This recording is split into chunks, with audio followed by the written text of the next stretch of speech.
Saya tidak ingin bicara tentang teori konspirasi, itu bukan bidang saya. Saya ingin bicara tentang bagaimana persaingan bisnis berjalan di masa datang. Dulu perusahaan yang dikdaya adalah mereka yang paling banyak karyawannya, paling keren kantornya, dan paling canggih teknologinya. Kini dan di masa datang, kunci kedikdayaan ada di model bisnis dan ekosistem yang membentuknya. Hari ini aja kita tahu ya bahwa bank tidak bisa lagi dikdaya hanya karena mengandalkan bunga simpanan atau pinjaman. Perusahaan manufaktur yang menguntungkan tidak harus punya pabrik yang besar. Musisi juga nggak bisa sepenuhnya bergantung pada perusahaan label rekaman. Bahkan konsultan kayak saya nggak bisa lagi sukses hanya mengandalkan keahlian dan pengalaman saja. Dalam video-video terdahulu, saya sudah bicara tentang model bisnis dan cara berpikir para disruptor yang mengacak-acak tatanan industri.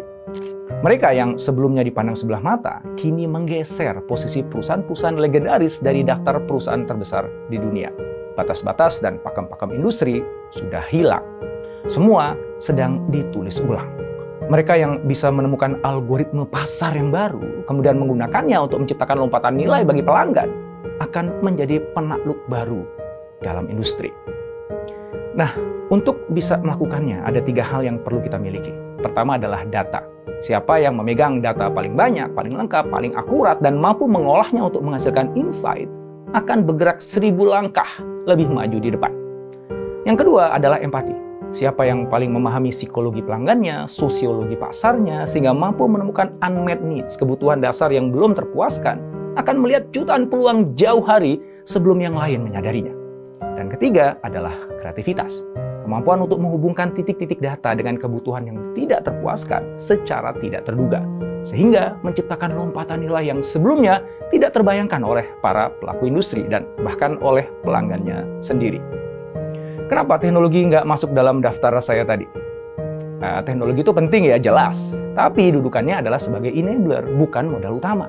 Netflix bukan yang pertama mengembangkan teknologi video streaming. Uber atau Gojek di Indonesia bukan yang pertama yang menciptakan teknologi ride sharing.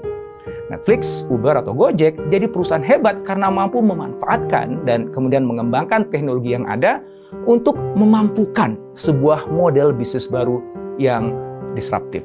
TikTok memiliki ketiganya. Dia adalah mesin penyedot data yang masif. Teknologi AI-nya mampu membuatnya memahami penggunanya dengan sangat baik, bahkan lebih baik dari si penggunanya sendiri ketika ia memahami dirinya sendiri.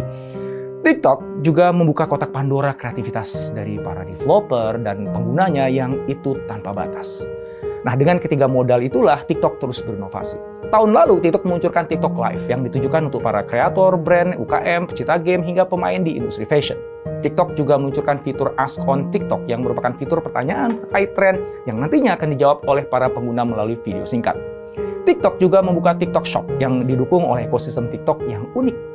Fitur ini memberi kesempatan pada brand dan penjual untuk mengembangkan bisnis mereka melalui distribusi video pendek dan fitur live shopping di akun TikTok mereka atau bekerja sama dengan para kreator.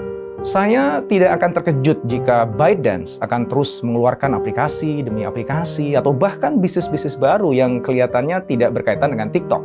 Karena TikTok memang bukan tujuan akhirnya, melainkan hanyalah sebuah senjata untuk mencapai tujuan yang lebih besar. Senjata yang terus memasok data, empati, dan kreativitas untuk ByteDance. Senjata yang semakin kesini akan menjadi semakin pintar. Senjata yang akan memampukan ByteDance menguasai dunia. Jelas TikTok ini bukan akhir dari sebuah kisah.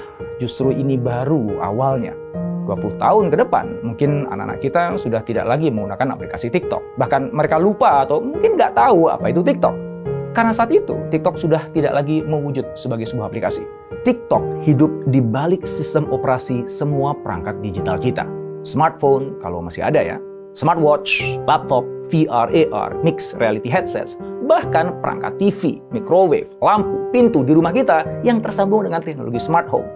TikTok akan terus mengawasi, menganalisa, dan bekerja secara diam-diam untuk menaklukkan industri demi industri tanpa kita menyadarinya. Saya berharap video ini membuat Anda takut, atau setidaknya gelisah. Karena kalau enggak, Anda akan terus tenggelam dalam kenyamanan perasaan berhasil Anda hari ini yang itu fana. Kegelisahan akan membuat Anda terbangun dan tergerak untuk berbuat, untuk belajar, untuk berkarya. Kegelisahan akan memaksa Anda keluar dari zona nyaman, melewati lembah-lembah ketakutan, dan akhirnya naik ke puncak pertumbuhan. Karena seperti kata Andrew Grove, CEO Intel yang pertama, only the paranoid survive.